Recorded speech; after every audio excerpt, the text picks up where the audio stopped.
വളരെ ഇമ്പോർട്ടൻ്റ് ആയിട്ടുള്ള 3 കാര്യങ്ങളാണ് ഇന്നത്തെ വീഡിയോയിലൂടെ ഞാൻ പറയാൻ ആഗ്രഹിക്കുന്നത്. അതായത് ഈ 3 കാര്യങ്ങൾ കൊണ്ട് റഷ്യയിലേക്ക് ഏറ്റവും കൂടുതൽ ആളുകൾ വരാൻ മടിക്കുന്ന ഈ 3 കാര്യങ്ങളാണ് ഇന്നത്തെ വീഡിയോയിലൂടെ പറയുന്നത്. അപ്പോൾ എല്ലാവർക്കും വല്ലു ലൈഫ് ഇൻ റഷ്യ എന്ന പുതിയൊരു വീഡിയോയിലേക്ക് സ്വാഗതം.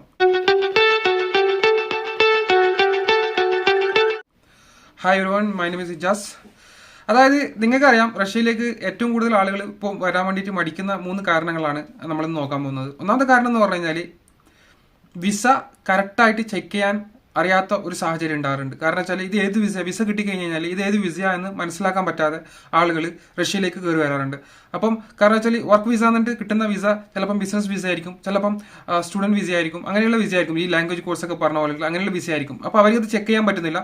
അപ്പോൾ അങ്ങനെയുള്ള ആൾക്കാർ ഇവിടെ വന്ന് അവർക്ക് കാരണം വെച്ചാൽ ഒരു വിസ നമുക്ക് റഷ്യയിൽ സ്റ്റാമ്പ് അടിച്ച് വരുന്നത് റഷ്യൻ ലാംഗ്വേജിലായിരിക്കും. അപ്പോൾ പലർക്കും മനസ്സിലാവാറില്ല. അതുപോലെ തന്നെ എനിക്ക് ഒരുപാട് വാട്സപ്പിലും ആയാലും ഒരുപാട് സോഷ്യൽ മീഡിയയിൽ ഒരുപാട് എനിക്ക് മെസ്സേജ് വരാറുണ്ട്, ഏത് വിസയാ ബ്രോ, ഒന്ന് ചെക്ക് ചെയ്തിട്ട് പറയാം, ഇതിന്റെ എൻക്വയറി ഒന്ന് നോക്കിയിട്ട് കൺഫേം ചെയ്തിട്ട് പറയാൻ പറ്റുമോ ബ്രോ, ഇതെനിക്ക് മനസ്സിലാവുന്നില്ല, വിസന്റെ സ്റ്റാറ്റസ് മനസ്സിലാവുന്നില്ല എന്നൊക്കെ ചോദിച്ചിട്ട് ചില ആൾക്കാർ എനിക്ക് മെസ്സേജ് അയക്കാറുണ്ട്. അപ്പോൾ പലർക്കും അതിനെക്കുറിച്ച് യാതൊരു ഐഡിയ ഉണ്ടാവില്ല. കാരണം വെച്ചാൽ റഷ്യൻ ലാംഗ്വേജിൽ സ്റ്റാമ്പ് ചെയ്ത് വരുന്ന കാരണം ഒരു വലിയൊരു പ്രോബ്ലം തന്നെയാണ്.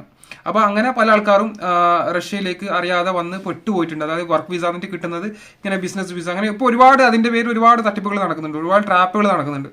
അപ്പോൾ അത് നിങ്ങൾക്ക് ചെക്ക് ചെയ്യാൻ വേണ്ടിയിട്ട് അത് വളരെ ഇമ്പോർട്ടൻ്റ് ആണ്. കാരണം നിങ്ങളുടെ വിസ സ്റ്റാറ്റസ് നിങ്ങൾ ചെക്ക് ചെയ്യാൻ വേണ്ടിയിട്ട് എന്തായാലും അറിഞ്ഞിരിക്കണം എന്നുള്ളതാണ്.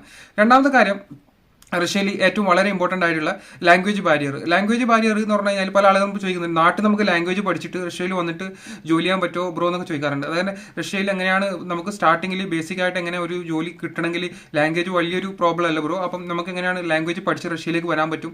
അങ്ങനെ ഒരുപാട് ആളുകൾ എൻ്റെ അടുത്ത് ചോദിക്കാറുണ്ട്. അപ്പോൾ നാട്ടിൽ എങ്ങനെയാണ് റഷ്യൻ ലാംഗ്വേജ് പഠിപ്പിക്കുന്ന കോഴ്സോ അങ്ങനെ റഷ്യൻ ലാംഗ്വേജ് ഫ്ലുവൻസി ഉള്ള ആളുകൾ ഉണ്ടോ എന്നൊന്നും എനിക്കറിയത്തില്ല. കാരണം റഷ്യൻ ലാംഗ്വേജ് വളരെ ഇമ്പോർട്ടൻ്റ് ആണ് റഷ്യയിൽ. അത് ഞാൻ പല എൻ്റെ വീഡിയോയിലും പറഞ്ഞിട്ടുണ്ടായിരുന്നു. അതുപോലെ തന്നെ നിങ്ങൾക്ക് നാട്ടിലെ ഒരു വിദ്യാഭ്യാസം എത്രത്തോളം അത് നിങ്ങളെ നല്ല രീതിയിൽ അവരെ ആക്സെന്റ് എന്ന് പറഞ്ഞാൽ നമ്മുടെ റഷ്യൻ ലാംഗ്വേജ് പഠിച്ചു കഴിഞ്ഞാലും മറ്റൊരു പ്രോബ്ലം എന്ന് പറഞ്ഞാൽ നമുക്കത് ആക്സെന്റ്, അതായത് നമ്മൾ സംസാരിക്കുന്ന രീതി ഉണ്ടല്ലോ, റഷ്യക്കാരോട് സംസാരിക്കുന്ന ഒരു രീതി ഉണ്ട്. കാരണം വെച്ചാൽ നമ്മളിപ്പം ഇംഗ്ലീഷ് പഠിച്ചുകൊണ്ട് ഇംഗ്ലീഷുകാരോട് നമ്മളെ ഇംഗ്ലീഷിൽ സംസാരിച്ചു കഴിഞ്ഞാൽ പല ഇംഗ്ലീഷുകാർക്കും മനസ്സിലാവില്ല, അവർ മുകളിലോട്ട് പോകും.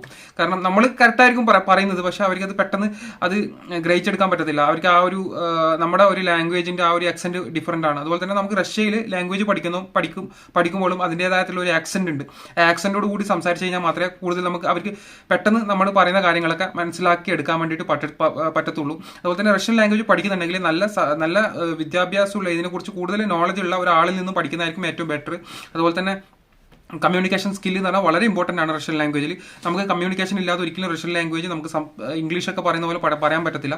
നമ്മൾ എപ്പോഴും അവരോട് സംസാരിച്ച് മാത്രമേ ഈ ലാംഗ്വേജ് നമുക്ക് മുമ്പോട്ട് കൊണ്ടുപോകാൻ പറ്റത്തുള്ളൂ. അതുപോലെ തന്നെ റഷ്യൻ ലാംഗ്വേജിൽ ഒരുപാട് ആൽഫാബറ്റ്, അതുപോലെ തന്നെ അതിൻ്റെ ഇതൊക്കെ നിങ്ങൾ പഠിച്ചു കഴിഞ്ഞാൽ നിങ്ങൾക്ക് ഭാവിയിൽ ഒരുപാട് ഫ്യൂച്ചറിൽ ഒരുപാട് ബെനിഫിറ്റ് ഉണ്ടാവും. കാരണം റഷ്യ ലാംഗ്വേജ് എഴുതാനും വായിക്കാനും അറിയാം. അതുപോലെ തന്നെ നിങ്ങൾക്കിത് റഷ്യൻ ലാംഗ്വേജ് നിങ്ങൾ സംസാരിക്കാനൊക്കെ പഠിക്കുകയാണെങ്കിൽ, ഇപ്പം ഫോർ എക്സാമ്പിൾ പല രാജ്യങ്ങളിലും ഉക്രൈനിൽ പോയാലും ഉക്രൈനിലൊക്കെ ആണെങ്കിലും റഷ്യ ഉപയോഗിക്കുന്നുണ്ട്. അതുപോലെ തന്നെ യൂറോപ്പിന്റെ പല രാജ്യങ്ങളിലും റഷ്യ ലാംഗ്വേജ് യൂസ് ചെയ്യുന്നുണ്ട്. ഈവൻ ചൈനയിൽ പോലും റഷ്യൻ ലാംഗ്വേജ് സംസാരിക്കുന്നുണ്ട്. അങ്ങനെ ഒരുപാട് രാജ്യങ്ങളിലേക്ക് പോവുകയാണെങ്കിൽ അവിടെയൊക്കെ റഷ്യൻ ലാംഗ്വേജ് നിങ്ങൾക്ക് ഉപകാരപ്പെടും. റഷ്യൻ ലാംഗ്വേജ് വളരെ ഇമ്പോർട്ടൻ്റ് ആയിട്ടുള്ള ഒരു ലാംഗ്വേജ് കൂടി തന്നെയാണ്. അതുപോലെ തന്നെ നിങ്ങൾക്ക് വലിയൊരു ജോലിയൊക്കെ ഫ്യൂച്ചറിൽ കിട്ടണമെന്നുണ്ടെങ്കിൽ റഷ്യൻ ലാംഗ്വേജ് പഠിക്കുകയാണെങ്കിൽ നിങ്ങൾക്ക് വലിയൊരു ബുദ്ധിമുട്ടുണ്ടാകത്തില്ല ജോലി കണ്ടെത്താനുള്ളത്.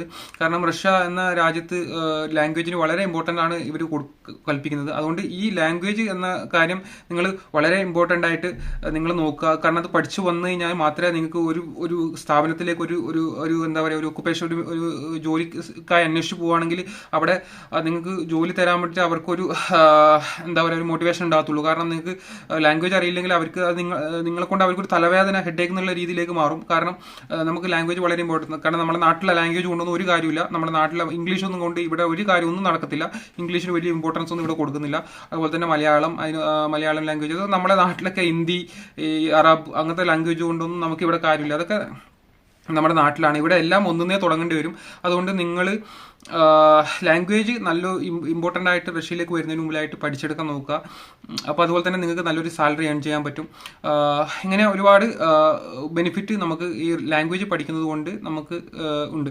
പിന്നെ മൂന്നാമത്തെ കാര്യം, ഏറ്റവും വളരെ ഇമ്പോർട്ടൻ്റ് ആയിട്ടുള്ള കാര്യം, ജോബ് കണ്ടെത്താൻ പറ്റുന്നില്ല. ഇതാണ് ഏറ്റവും ഇമ്പോർട്ടൻ്റ് ആയിട്ടുള്ള കാര്യം. എന്തുകൊണ്ട് നിങ്ങൾക്ക് ജോബ് കണ്ടെത്താൻ പറ്റുന്നില്ല?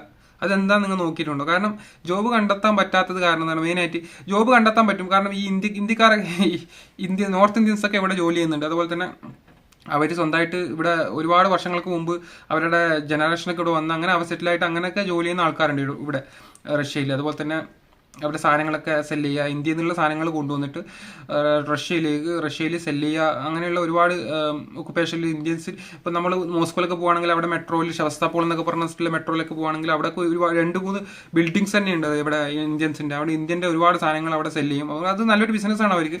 കാരണം അവിടെ ഇന്ത്യൻസിന് എടുക്കുന്നുണ്ട്, പക്ഷെ അവർ ചെറിയ ശമ്പളം കൊടുക്കുന്നില്ല, 20,000 25,000 30,000. കാരണം അത് നമുക്ക് ഒരിക്കലും ഇതല്ല, പ്രിഡിക്റ്റബിൾ അല്ല. അത് കാരണം ശമ്പളം കിട്ടുമെന്നുള്ളത് അത് ചില ആൾക്കാർക്കൊന്നും ശമ്പളം കൊടുക്കാറില്ല. അങ്ങനെ ഒരുപാട് പ്രോബ്ലംസ് ഒക്കെ ഞാൻ അവിടെ നിന്നുള്ള ആളുകളിൽ നിന്ന് എനിക്ക് കേട്ടായിരുന്നു. അപ്പോൾ അതൊക്കെ നിങ്ങൾ മാക്സിമം ഇന്ത്യൻസിൻ്റെ അടുത്ത് ജോലി ചെയ്യുന്നത് അവോയ്ഡ് ചെയ്യുന്നതായിരിക്കും ഏറ്റവും ബെറ്റർ. എല്ലാവരും അല്ല, ഒരുപാട് നല്ല ഇന്ത്യക്കാരും ഉണ്ട് ഇവിടെ റഷ്യയിൽ. ഒരുപാട് നല്ല ആളുകൾ, നമ്മളെ ഹെൽപ്പിംഗ് മെൻറ്റാലിറ്റിയുള്ള ആൾക്കാരുണ്ട്. അവിടെ നല്ല റിച്ച് ആയിട്ടുള്ള ആളുകൾ, അങ്ങനെ പലരും ഉടായ്പാണ്, കൂടുതലും ഉടായ്പാണ്. അപ്പോൾ അതും കൂടി നിങ്ങൾ ശ്രദ്ധിക്കുക. എല്ലാവരുടെ അടുത്തും പോയി നോർത്ത് ഇന്ത്യൻസൊക്കെ കൂടി പോയി നോർത്ത് ഇന്ത്യൻസിൻ്റെ അടുത്തൊക്കെ പോയി ജോലി ചെയ്യുന്നത് ശ്രദ്ധിക്കുക. അവരെ നിങ്ങൾക്ക് അങ്ങനെ ശമ്പളമൊന്നും തരുന്നത് എനിക്ക് തോന്നുന്നില്ല. എല്ലാവരും അല്ല, അത് ഞാൻ പറഞ്ഞില്ല, കുറച്ച് പേര് അങ്ങനെ ഉണ്ട്. ഒരുപാട് പ്രശ്നങ്ങൾ ഉണ്ടായിട്ടുണ്ട്. അപ്പോൾ അങ്ങനെ കൊണ്ട് എന്നോട് ഒരുപാട് പേര് പറഞ്ഞിട്ടുണ്ട്. എനിക്ക് അങ്ങനെ ഒരു എക്സ്പീരിയൻസ് ഉണ്ടായിട്ടില്ല. ഒരുപാട് ആളുകളിൽ നിന്നുള്ള കേട്ടുള്ള ഒരു നോളജാണ് ഞാൻ നിങ്ങളുടെ അടുത്ത് ഷെയർ ചെയ്യുന്നത്. അതുപോലെ തന്നെ ടാക്സി ഡ്രൈവർ, അങ്ങനെ ഒരുപാട് വേക്കൻസികൾ റഷ്യയിൽ അവൈലബിൾ ആണ്. നിങ്ങൾക്ക് അത് ജോലി ചെയ്യാൻ പറ്റുമെന്ന് പറഞ്ഞാൽ 100% നിങ്ങൾക്ക് ജോലി ചെയ്യാൻ പറ്റും. ടാക്സി ഡ്രൈവർ ആയാലും കൊറിയർ സർവീസ് ആയാലും നിങ്ങൾക്ക് ജോലി ചെയ്യാൻ പറ്റും. പക്ഷേ അതിനൊക്കെ നിങ്ങൾക്ക് ലാംഗ്വേജിൻ്റെ ഒരു വലിയൊരു ബാരിയർ ഉണ്ട്. അപ്പോൾ ആ ലാംഗ്വേജ് നിങ്ങൾ എന്തായാലും ലേൺ ചെയ്യാൻ നോക്കുക. അതാണ് ഏറ്റവും ഇമ്പോർട്ടൻ്റ് ആയിട്ടുള്ള കാര്യം. പിന്നെ ജോലി പല മേഖലകളിലും പല ഒക്കുപേഷനിലും നമുക്ക് റഷ്യയിൽ ജോലിയുണ്ട്. ഒരുപാട് ജോലികൾ റഷ്യയിൽ അവൈലബിൾ ആണ്, പല തരത്തിലുള്ള ജോലികൾ. പക്ഷേ ലാംഗ്വേജ് ഇല്ലാതെയും അതുപോലെ തന്നെ നിങ്ങൾക്ക് റഷ്യൻ മിനിമം റെസിഡൻസ് പെർമിറ്റ് അല്ലെങ്കിൽ റഷ്യൻ ടെമ്പർ റെസിഡൻസി ഇല്ലാതെയും നിങ്ങൾക്ക് ജോലി കിട്ടാന്നുള്ളത് വളരെ ഇമ്പോർട്ടൻറ്റ്, വളരെ ഡിഫിക്കൽട്ടാണ്. അതുപോലെ തന്നെ നിങ്ങൾക്ക് എന്ത് ജോലിക്ക് വേണമെങ്കിലും നിങ്ങൾ ഇവിടെ അന്വേഷിച്ച് പോവുകയാണെങ്കിൽ അവർ നിങ്ങളുടെ ചോദിക്കുക നിങ്ങൾ പെർമനന്റ് റെസിഡൻസി ഉണ്ടോ, നിങ്ങൾക്ക് റഷ്യൻ പാസ്പോർട്ട് ഉണ്ടോ. ഈ 2 ക്വസ്റ്റ്യനാണ് റഷ്യക്കാരുടെ ഇടയിൽ നിങ്ങൾ ജോലിക്ക് പോയി കഴിഞ്ഞാൽ അവർ ചോദിക്കുക. കാരണം റഷ്യൻ ഇവിടെ ഇപ്പം ഫോർ എക്സാമ്പിൾ ഒരുപാട് ആപ്ലിക്കേഷൻസ് ഉണ്ട്, നിങ്ങൾക്ക് തന്നെ അറിയാൻ പറ്റും. അവീദോ എന്നൊക്കെ പറഞ്ഞിട്ടുള്ള റഷ്യയിൽ ഒരുപാട് ആപ്ലിക്കേഷൻസ് ഉണ്ട്. മെയിൻ ആയിട്ടുള്ള റഷ്യൻ ജോബ് ഫൈൻഡ് ചെയ്യാൻ പറ്റത്തിലുള്ള ആപ്ലിക്കേഷനാണ്. അതിൽ പല സെക്ഷനിലും പല മേഖലയിലുള്ള ജോലികളുണ്ട്. പക്ഷെ ആ ജോലിയൊക്കെ നിങ്ങൾക്ക് ഇവിടെ റഷ്യയിൽ കണ്ടെത്താന്നുള്ളത് നല്ല റിസ്ക് ഫാക്ടറാണ്. കാരണം അതിൽ നിങ്ങൾക്ക് അങ്ങനെയൊന്നും ആരും ജോലി തരത്തില്ല. അത് കണ്ടെത്താന്നുള്ളത് നിങ്ങൾ അവർ മെയിനായിട്ട് നിങ്ങൾക്ക് പെർമനന്റ് റെസിഡൻസിയോ ഇല്ലെങ്കിൽ നിങ്ങൾക്ക് റഷ്യൻ പാസ്പോർട്ടോ എങ്ങനെ അവർക്കൊക്കെ കൂടുതൽ അവർ കൺസിഡറേഷൻ കൊടുക്കുന്നുള്ളൂ. അപ്പം ഫോറിനേഴ്സ് ആയാലും ശരി, അവർക്ക് റഷ്യൻ പാസ്പോർട്ട് ഉണ്ടെങ്കിൽ അവർക്ക് ഈസി ആയിട്ട് ഇവിടെ ജോലി കണ്ടെത്താൻ പറ്റും. ജോലിക്ക് വലിയ ബുദ്ധിമുട്ടില്ല. അപ്പോൾ പാസ്പോർട്ട് ഇല്ലാത്ത ഒരാൾ ഒക്കെ വരാണെങ്കിൽ അവർക്കൊക്കെ കുറച്ച് ബുദ്ധിമുട്ടാണ്. പക്ഷേ നമ്മൾ വർക്ക് വിസയിലൊക്കെ വരാണെങ്കിൽ നമുക്ക് പ്രോപ്പർ ഒരു വർക്ക് വിസയിലൊക്കെ വരാണെങ്കിൽ നിങ്ങൾക്ക് ജോലി കണ്ടെത്താൻ പറ്റും. അങ്ങനെ വലിയ ബുദ്ധിമുട്ട് വരുന്നില്ല. കാരണം എല്ലാ മേഖലകളിലും അങ്ങനെ പറ്റത്തില്ല. കാരണം ചില മേഖലകളിൽ നിങ്ങൾക്ക് ജോലി കണ്ടെത്താൻ പറ്റും. പക്ഷേ റഷ്യൻ ലാംഗ്വേജ് ഇമ്പോർട്ടൻ്റ് ആണ്. പക്ഷേ എന്നാലും നിങ്ങൾക്ക് ഇവിടെ ജോലി കണ്ടെത്താൻ പറ്റും. പക്ഷേ ഈ സ്റ്റുഡൻറ്റ് വിസ അതുപോലെ തന്നെ ടൂറിസ്റ്റ് വിസ, ബിസിനസ് വിസ അതിലൊന്നും വന്നിട്ട് യാതൊരു കാര്യമില്ല. പലരും നിങ്ങൾക്ക് ജോലി തരാൻ തയ്യാറാവില്ല. അപ്പോൾ അതാണ് നിങ്ങൾ മനസ്സിലാക്കേണ്ടത്.